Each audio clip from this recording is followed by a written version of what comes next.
insurance and liabilities pertaining to agritourism. My name is 𝗟𝗏𝗽𝗏. I am in the Marketing Development Division under the Idaho Preferred Program as a Marketing Trade Specialist. Clicked my button and it didn't go. There it is. So just a few housekeeping items for today. We do encourage everybody to go ahead and drop roll call in the comments. So just let us know your name, maybe the farm or location that you're from. And then please do go ahead and mute your lines. If you have any questions while a speaker is talking, go ahead and drop those in the comments as well. And after they've concluded, we'll follow up with those questions.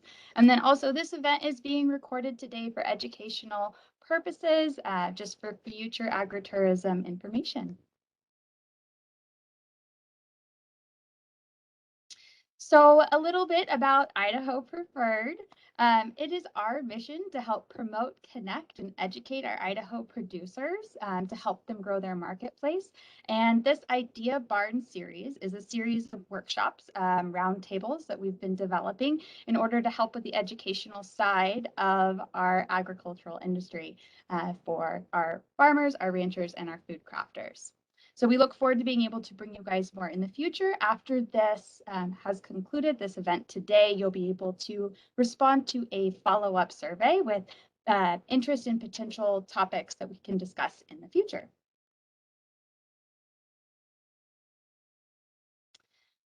We did go over this in our part 1 series, how we support as the Idaho State Department of Agriculture's Idaho Preferred Program, our agritourism community. So if you'd like to learn a little more information on that, I recommend you head over to our YouTube link where we will have that session live starting next week for public viewing. Right now, we do have it sent out to all the attendees who participated in last week's session. So a little bit on this, we do our promotions, but one of the big things that we do for our agritourism community is the liability signs. We do give 2 of those out per agritourism operation to our Idaho Preferred members. And Katie is going to cover a little bit more about those liability signs in her presentation. We also support through other forms of marketing as member pages. We have a community calendar. Currently, we're doing a pumpkin patch and corn maze guide / brochure. We do digital marketing partnerships, so we help you get set up with other producers or supporting organizations who might be able to help support you guys in those agritourism ventures. So we help with making connections. We do collaborate on some of those. If you guys had an event or a specific idea, you know, we're here to help collaborate and bolster that event. And then, of course, these educational opportunities. Okay, so we're going to move on. I know we've got a lot of ground to cover from our 2 speakers, so we're keeping it short and sweet on my end. So I'd like to introduce you to 𝗏𝗏𝗃𝗏. She's our Deputy Attorney General for the state for ISDA. And then Lisa Barber, she's with Farm Bureau, and she's going to be covering the insurance side of things. So Katie, I'm going to go ahead and stop sharing my screen so you can take over. Right.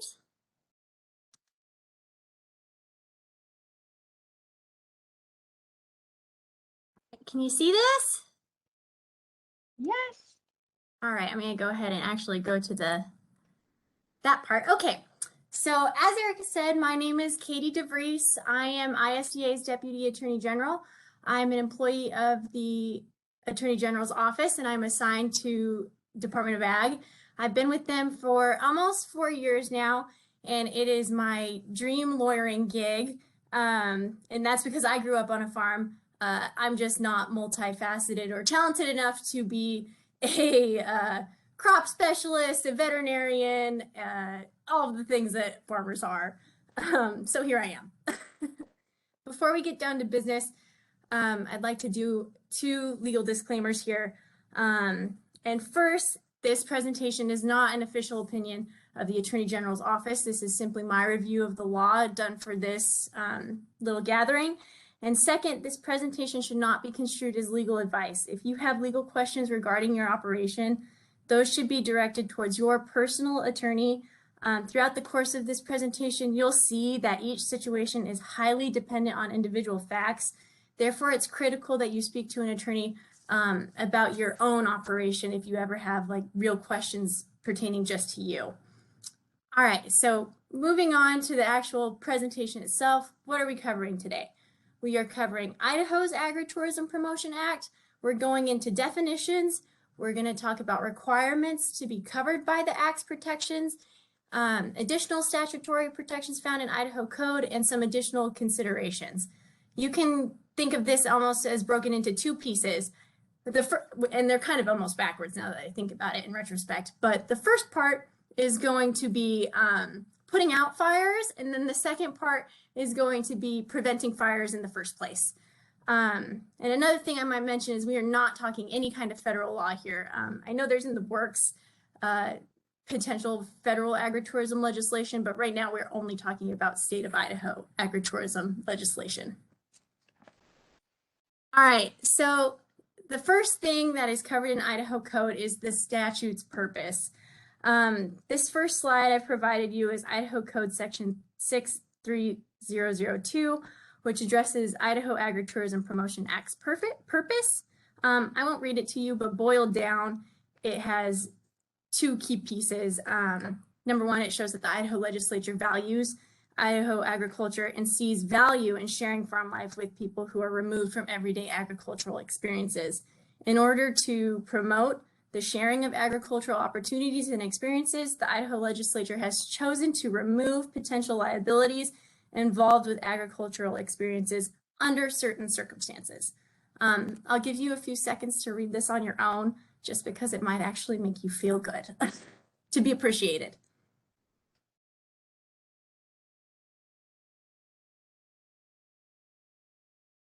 All right, and you might wonder, how does the Act do this?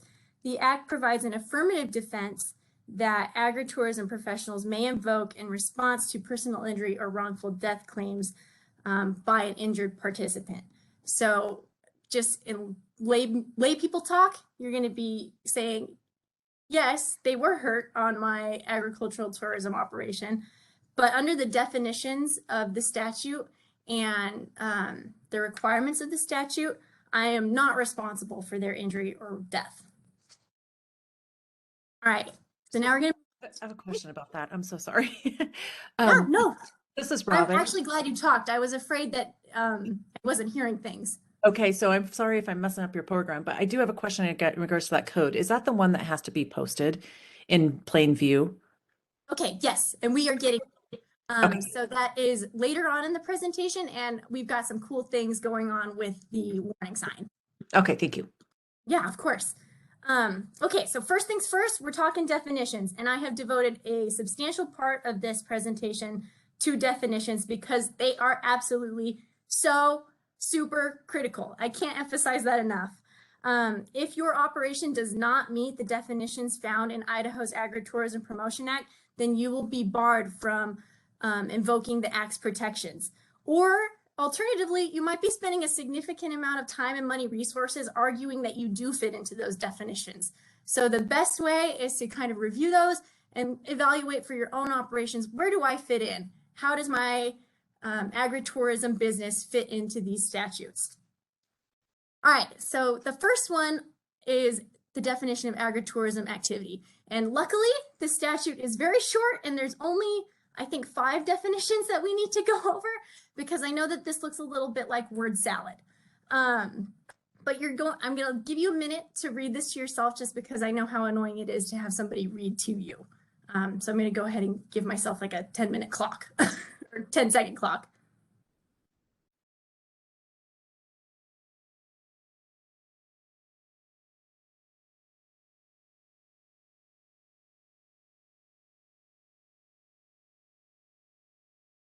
All right, so now that I've given you a second to read, hopefully you're fast readers, you'll see that there are a couple crucial components of this definition.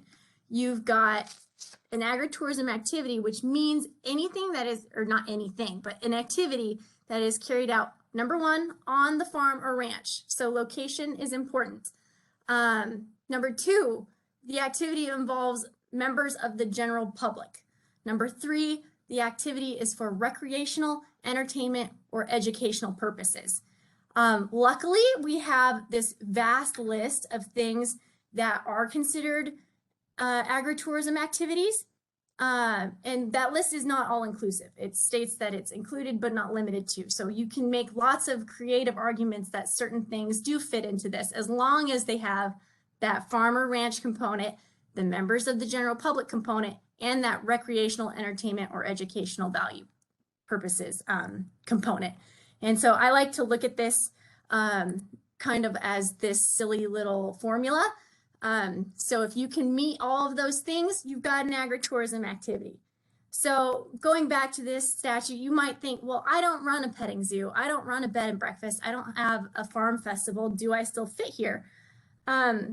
If you don't run one of these, you still might be protected, as long as you are asking yourself, is it a recreational purpose? Is it entertainment? Is it educational? Do people learn something? Are they having fun? Are they getting a good laugh? If they are, chances are you might be an agritourism activity. All right, the next one that we're going to talk about is Idaho Code Section 6-3003, subsection 3, and we're talking about the inherent risks of agritourism activity. This is another long one that I'll give you a couple moments of silence to read it for yourselves.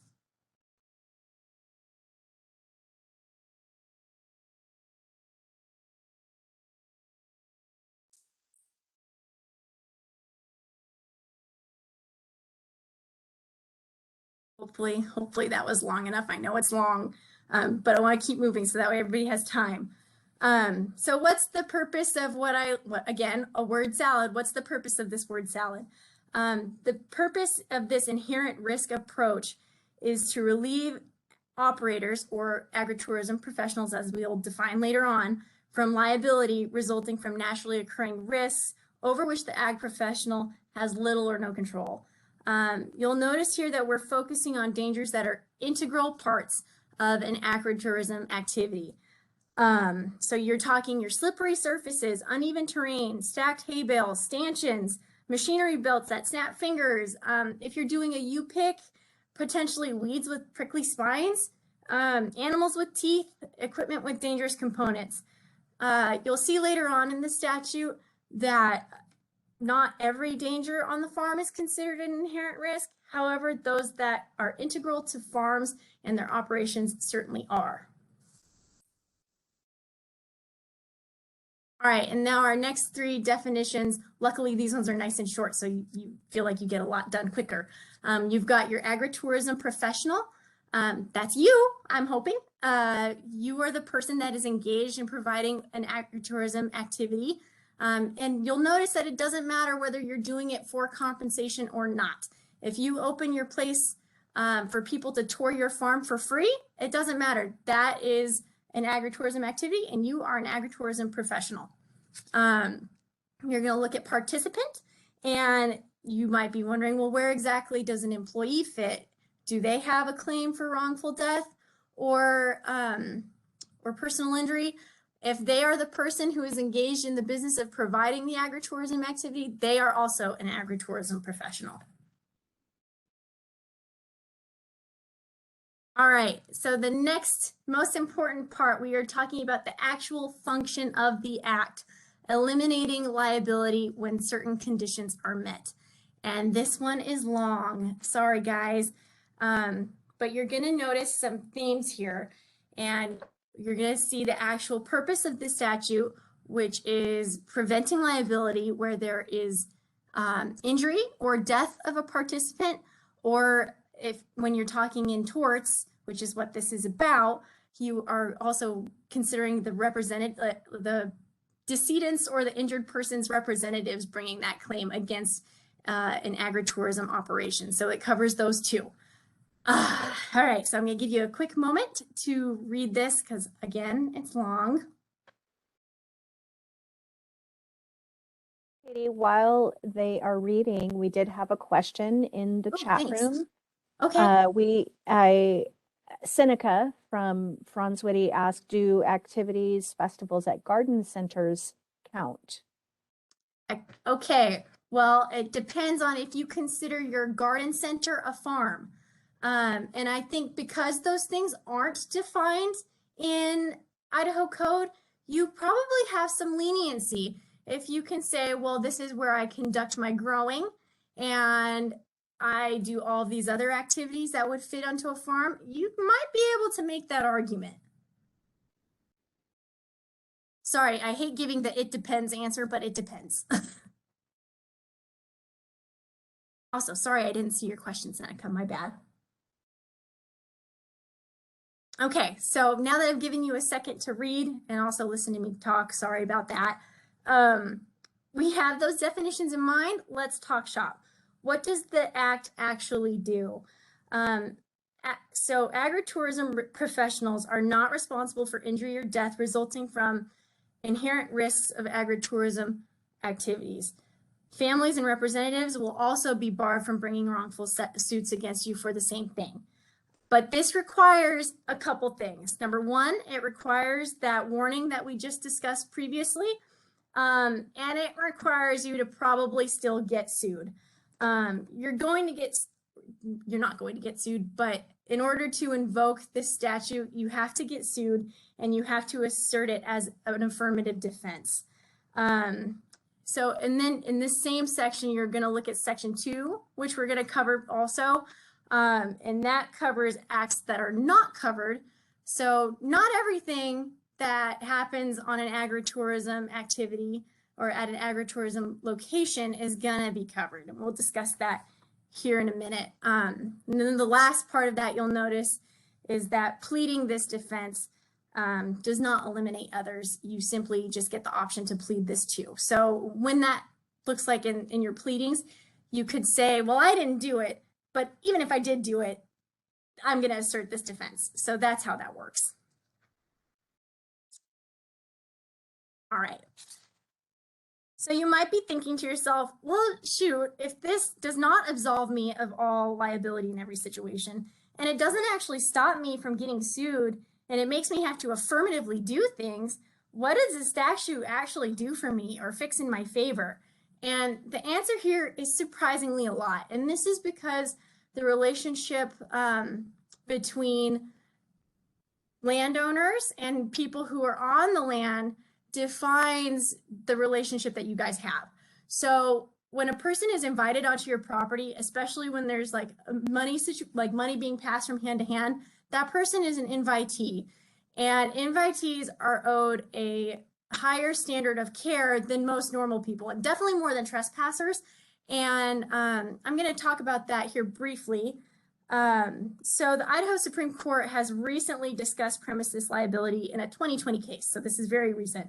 And the court stated there that invitees trigger the highest duty of care, which is comprised of multiple smaller duties. In addition to the duty to employ reasonable care, a land possessor owes an affirmative duty to invitees to protect and warn against danger. To put this a little bit in perspective for you, in that same case, the court discussed the relationship between tavern keepers or whoever owns your local bar and the people that they serve at that bar. Tavern keepers have a responsibility to protect patrons from the negligent acts of third parties that could cause physical harm to the patron. So if that gives you any indication, if you're running a business and inviting people onto your property, you owe them a high standard of care, and on a farm that can be really overwhelming. So this statute has essentially excused you of a huge responsibility so long as you make all of the affirmative steps and you make your little checklist and you do everything to make sure that all of those definitions apply to you, and you've done your warning, etc., etc.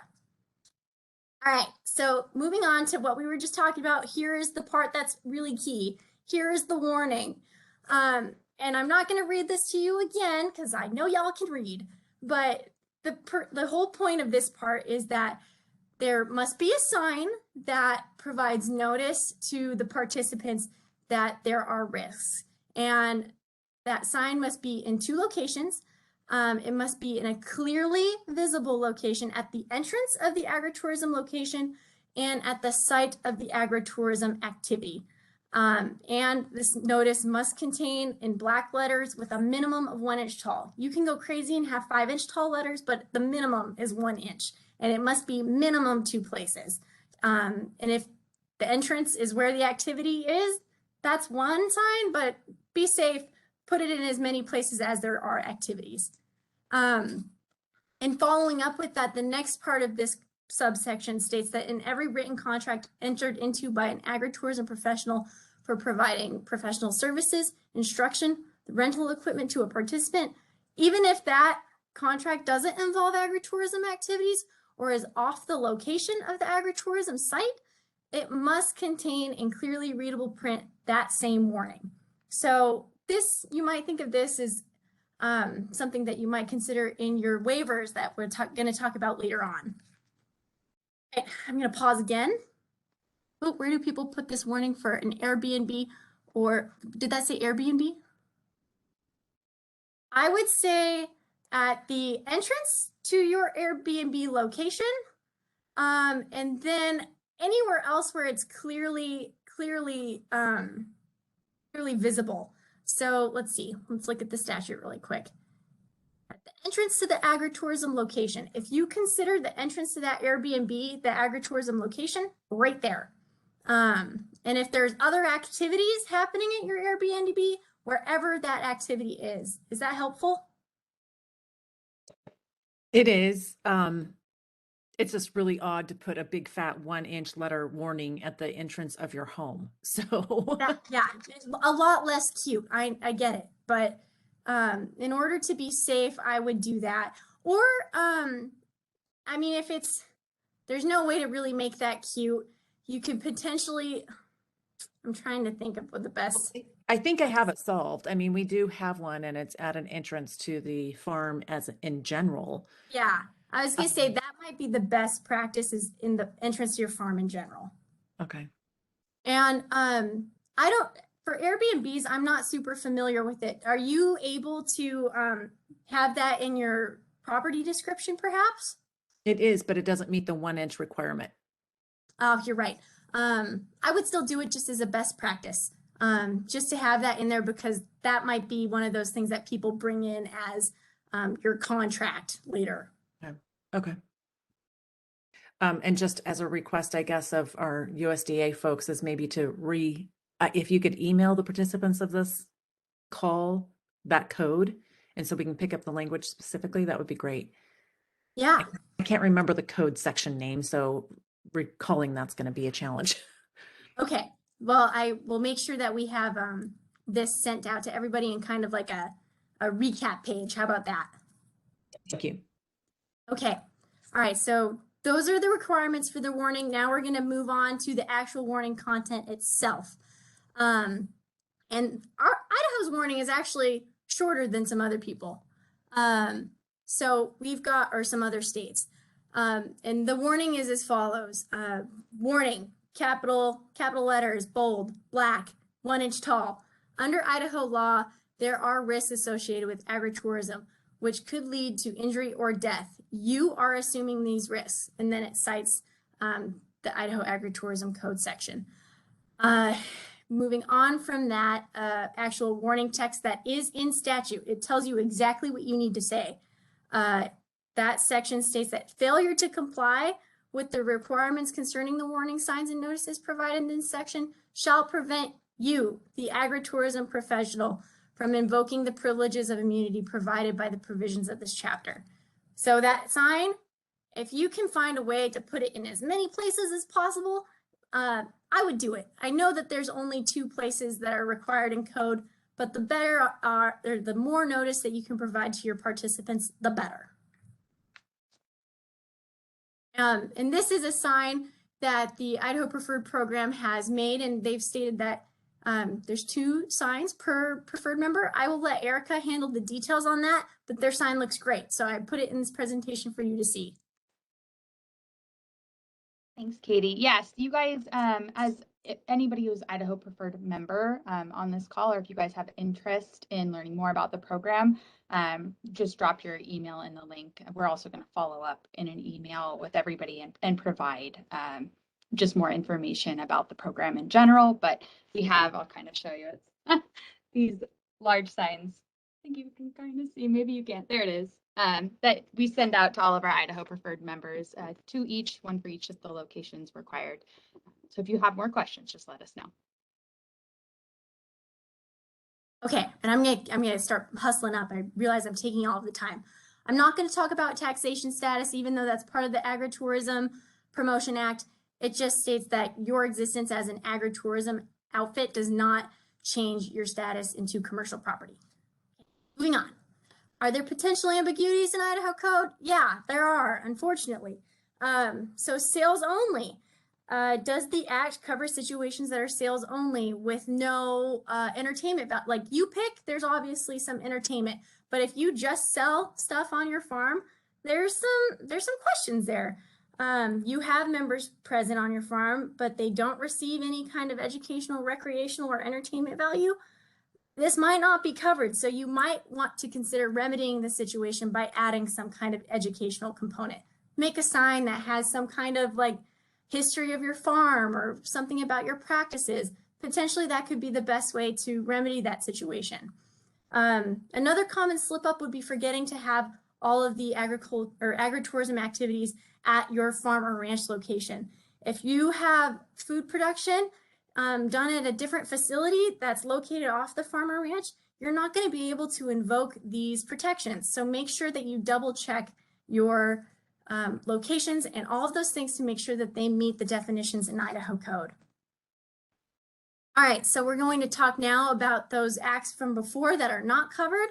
And then I'm just going to briefly summarize these. You've got the agritourism professional that commits an act or omission that constitutes negligence or willful or wanton disregard for the safety of the participant, and that act causes or approximately causes the injury or damage or death to the participant. And I know that's a bunch of legalese. So what is negligence?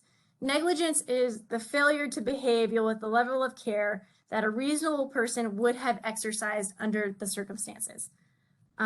Willful or wanton disregard, consider that higher than negligence. Now you're talking about recklessness and knowing of the existence of a risk, but choosing to do something anyway. So that's that part that covers the actions of the agritourism professional. And now we're going to talk about the risks that aren't covered because they are beyond integral parts of farming. So if you have knowledge or reasonably should have had knowledge of dangerous conditions on your land, facilities or equipment used in activities, and or even the propensity of an animal to be dangerous, and you knew about it, those kinds of acts are not going to be covered. So if we're talking about this, think about giant pits on your land that you know about that are really, really dangerous and you knew or should have known. Those are going to be the kinds of things that the act is going to look at you kind of funny and say, I don't know if we cover that if it's not integral to your operation. Real quickly, additional protections in Idaho code for livestock professionals, equine professionals. We've got two different other parts in Idaho code that offer immunities to personal injury and wrongful death type suits. Another act, entirely different stream though, we're talking defamation now, is disparagement of agricultural food products. And this law is in existence to provide producers of perishable agricultural foods protection from defamation. I'm not going to go into detail on these because I'm running short on time. Once again, this is another thing I get questions about from constituents frequently, and that is, well, shouldn't right to farm cover me? What does right to farm mean in relation to the Agritourism Promotion Act? Right to farm is about a different type of statute, or not statute, claim entirely. So right to farm provides a defense to nuisance suits. And in order to invoke the protections of right to farm, you still have to meet certain definitions in Idaho code that I'm not going to go to here. All right, so the kind of weird loosey-goosey area between right to farm and Idaho Agritourism Promotion Act is for agritourism professionals. You might think, okay, my neighbor is really bothered with me and having this traffic and all of these people here at my location, and they have sued me in a private nuisance claim. Right to Farm might offer you a defense if all of the requirements of Right to Farm statute are met, which requires you to have an agricultural operation. And under that section, there are lots of very specific things that are considered agricultural operations. If you have fallen into those, great. And if you have met the other requirements of Right to Farm, that's awesome. But Agritourism Promotion Act and Right to Farm Act, not the same thing, not the same defense. You're looking at two different kinds of torts. One is injury to property, right to farm. The other is personal injury and wrongful death, agritourism promotion. All right, and so now we're getting to the part where we're talking about preventing fires entirely. And there you have your additional waivers and warnings, additional insurance and business structure that you might consider. I'm not going to go into detail on these because I'm just going to let you read this when we send it out. But consider with those additional warnings and waivers, waivers are considered exculpatory contracts. So under those exculpatory contracts, you're going to need to contain that warning language that we discussed earlier. All right, and more options. I'm just going to leave this out, except for the one that actually made me laugh was communicate expectations, even the silly ones. If you have trail riding, maybe tell your people that they need to wear pants. I have been shocked by the number of times I see Kardashians riding horses in shorts. Anyway, in summary, there you go. If you have any questions, feel free to email me, and hopefully I can get you some answers.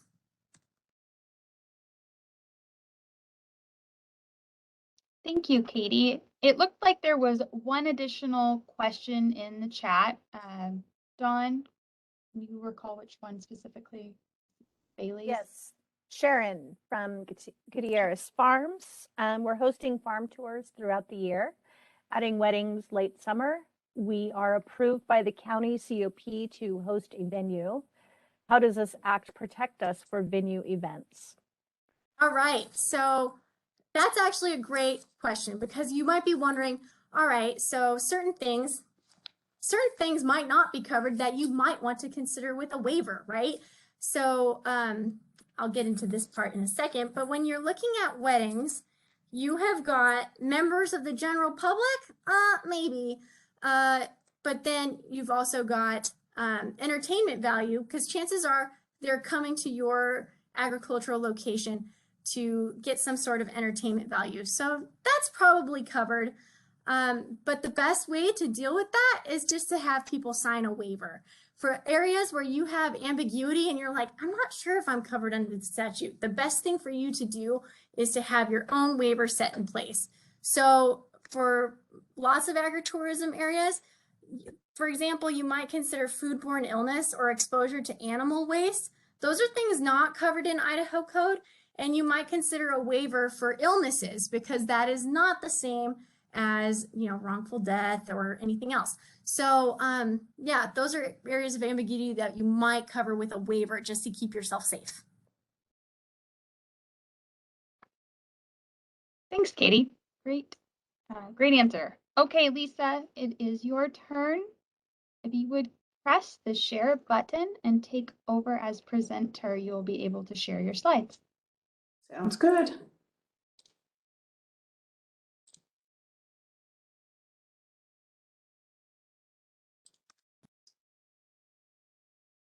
Let's see if we can make it go big here. There we go.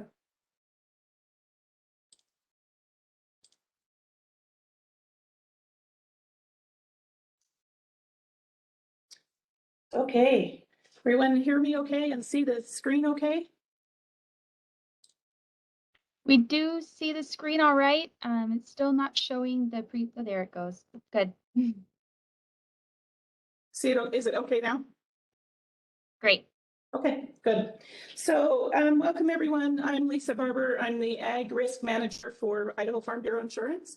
And I have most of my underwriting team in the room with me today. So it's kind of fun to be able to have this opportunity and visit with people.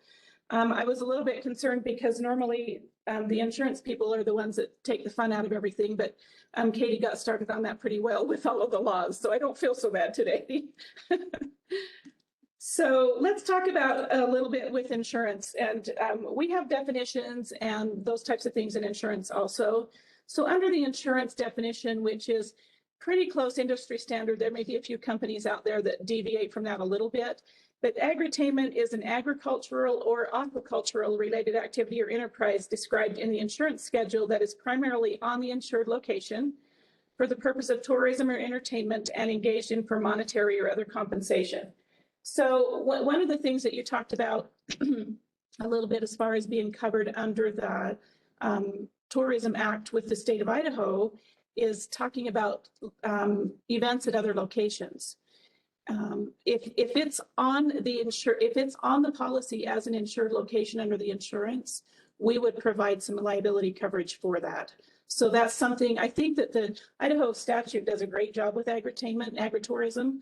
And I think that goes hand in hand with insurance. So it's something to really keep in mind when you're working on all of these things. And it's also considered a business under a regular farm and ranch policy. So it would normally be excluded on a farm and ranch or a hobby type policy. So you'd want to make sure you get with your insurance people to make sure that you have extra coverage and that everything that you're doing is covered and you have the liability that you need for that event. So what are some of the liability risks? So anytime you invite people onto your property, there's a lot of rewards. It's a great opportunity. I think it's really amazing the things that people in Idaho are doing with the agritourism. But you have to take into consideration your land, your animals, your family, the visitors. You have to understand the risks associated with agritourism.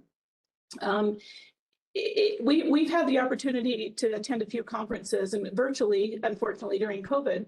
But we did a tour of an agritourism operation, a very large one in Minnesota. I can't remember, somewhere like that. It was a very large farm and they did agritourism year round. And it's very interesting to walk through that and look at the risks associated with agritainment and agritourism. The second part of that is I would consider, if I were you, having someone other that is not so close to you walk through that farm with you, looking through the eyes of someone else, not familiar with farming, not familiar with the things that you do on a daily basis. Look at the inherent risks. Are there risks for kids? Are there risks for animals, for your property? All of those types of things. Because the one thing I would stress on the insurance side for you is that typically it's not farm people who are coming to your property. It's people who want to understand farming and want to be close to farming and see what happens, but it's not typically farm people. So we know that there's different thought processes and different things there. You know, we know to step over a log, or we know to step over a hole. Other people may not even see it and may not notice it. So have someone come and look. You know, many times insurance people will look at them. You can have other people just walk through. Take a look and take a few minutes to make sure you understand the risks that are there. So in liability, there's 4 P's of liability when it comes to this situation.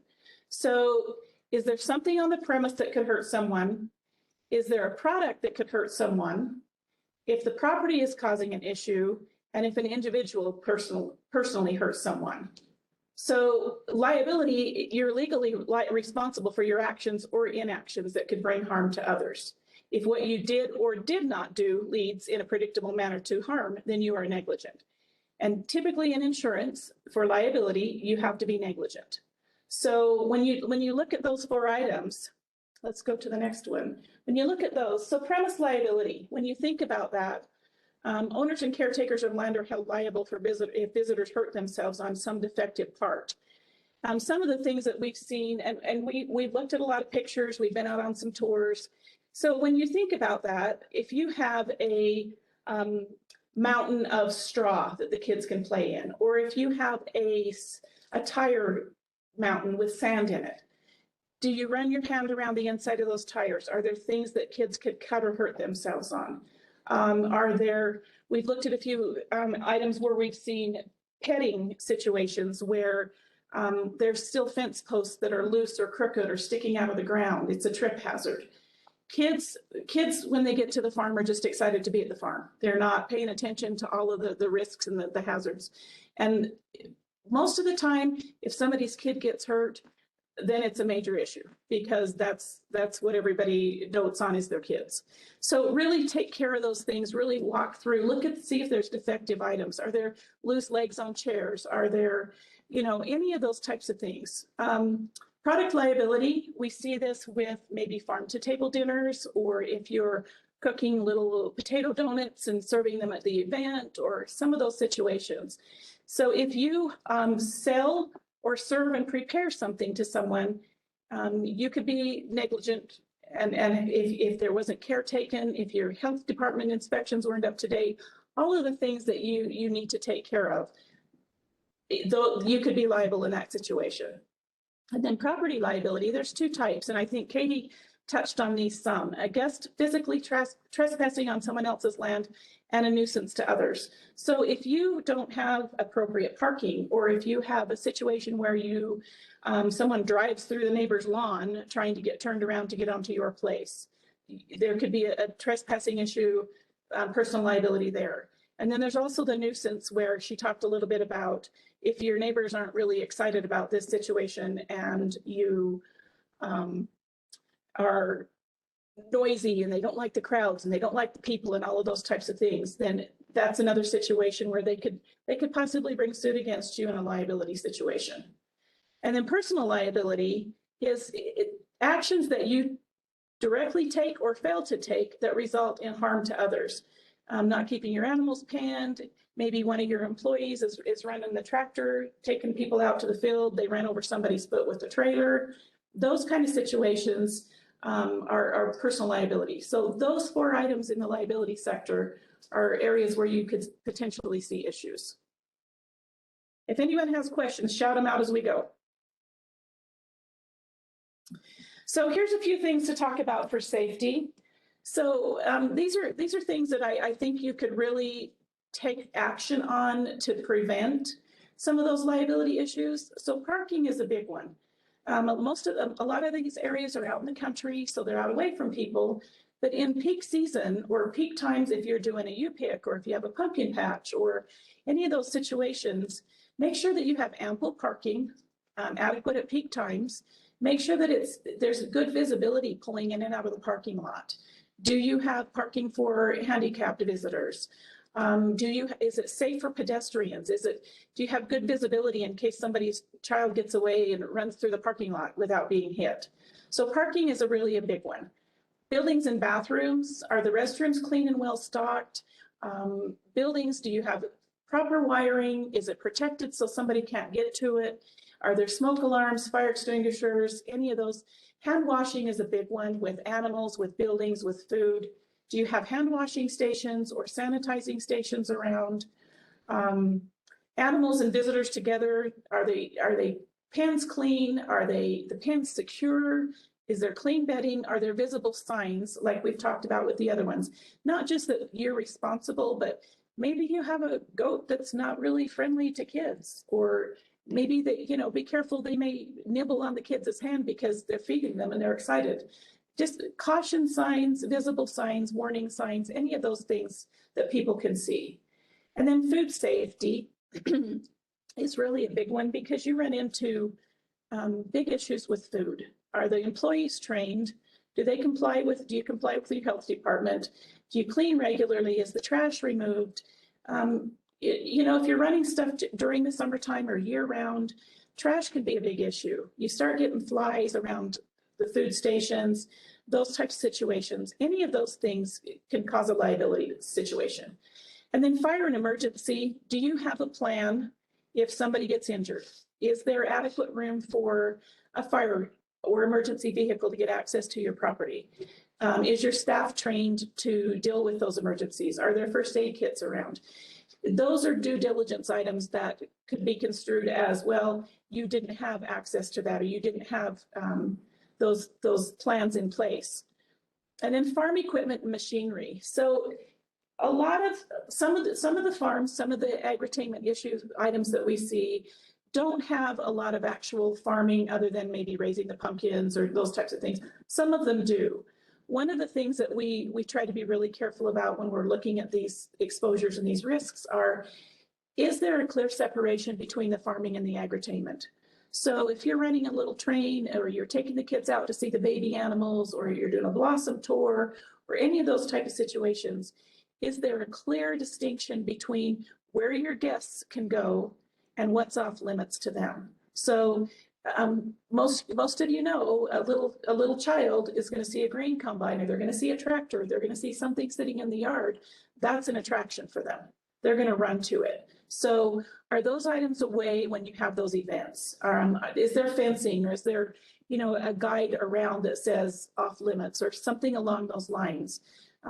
Because those are definitely attractive items to small children. And then the last thing I would say, I mean, I got through this pretty quickly, just so if there's questions or anything.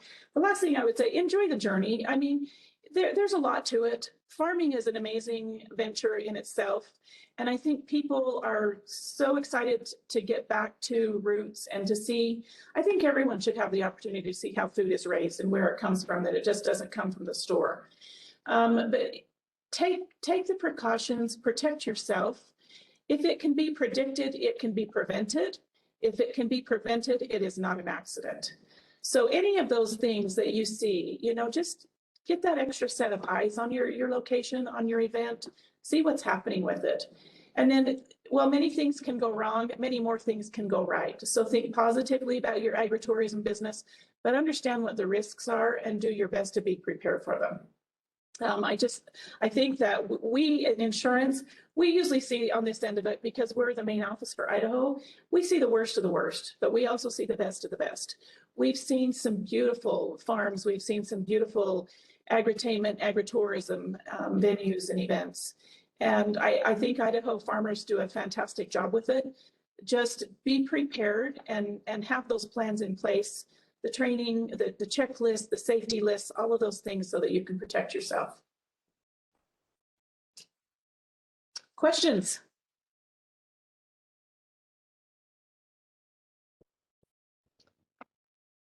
There was a question from Robin, Okay. basically asking about basic food safety class that is suitable for retail farm sales. I do know that we do have those available. I just wanted to make sure that the question was asked. Yes. Yeah, and the state of Idaho, the Department of Agriculture does a phenomenal job. Idaho Preferred, they do an excellent job. There's so many resources out there. Idaho, we've looked at a lot of different states for the statutes for agritourism. Idaho does an amazing job with it. It's not long and complicated. You know, there's tons of information. Iowa State University has some really great information out there for checklists. I've got some that I can forward to everyone at Idaho Preferred that they can get to everybody. That just, you can develop, it just gives you an idea, but you can develop your own checklist for what your venue is, just to be safe. And then Yeah, we that would have be one more question, and I believe it's directed for Katie. Bear Grace Ranch asked, can selling an entrance ticket with the waiver language attached be considered agreement, or does that, or do they have to sign something? Oh, you're gonna love this fun sucker answer, and the answer is it. Yeah, sorry about that, Bear Grace Ranch. So here you've kind of, I'm gonna coach you on a cautious answer. And I would say that you should use the waiver on an entrance ticket almost as an additional warning, because otherwise your process there is going to be arguing whether your entrance ticket is a valid contract or not, which requires a factual analysis by a court, unfortunately. So when a court looks at that, they're going to look at your relationship to the participant and say, like, was there some kind of bargain for exchange here? Or was there any kind of thought on behalf of the participant? So the safest answer is to use a signature on your waivers, give people a chance to read it, and give them that moment to understand the rights that they are signing away.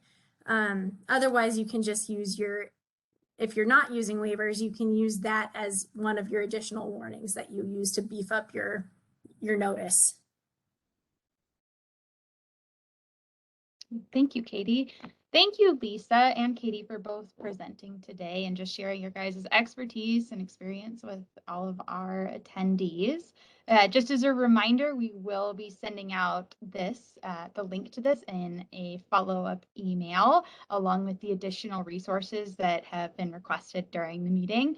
And then we did want to give one additional shout out. Again, Jim, I know I mentioned this a little earlier when it was just Katie, you and I on the call, but we wanted to just say thank you for being, you know, a pioneer and just integral individual in the Lowe family in getting the Idaho Agritourism Promotion Act set up. So thank you for attending and being here today. And is there any other questions? There is one more question in the chat room, and that is from Sharon. I was just She typing my asked- answer. Oh, good. Okay. So Go Sharon, ahead. I'm going to preface this by saying, unfortunately, I'm not your attorney, so I can't answer that, especially without knowing the content of your waiver. But I think that having it on your website available for people to see before they ever go onto your agritourism location, that's awesome. That's a great way to put people on notice, and that definitely beefs up your opportunity to argue that they had a chance to assess the risk before ever coming onto my property. So sorry, that's a lame duck answer. I know, sorry. Wonderful. All right. Well, thank you again, Katie and Lisa, and thank you everybody who have attended our virtual Idea Barn Series session today. And we look forward to the next one. We encourage everybody to fill out the survey that we'll be sending out to continue to feed us with ideas of future workshops and roundtables that we will be holding. All right. Have a wonderful rest of your day. Thank you. Thanks, everybody. Thank you. thank you so much. And Bye. we are ending the recording.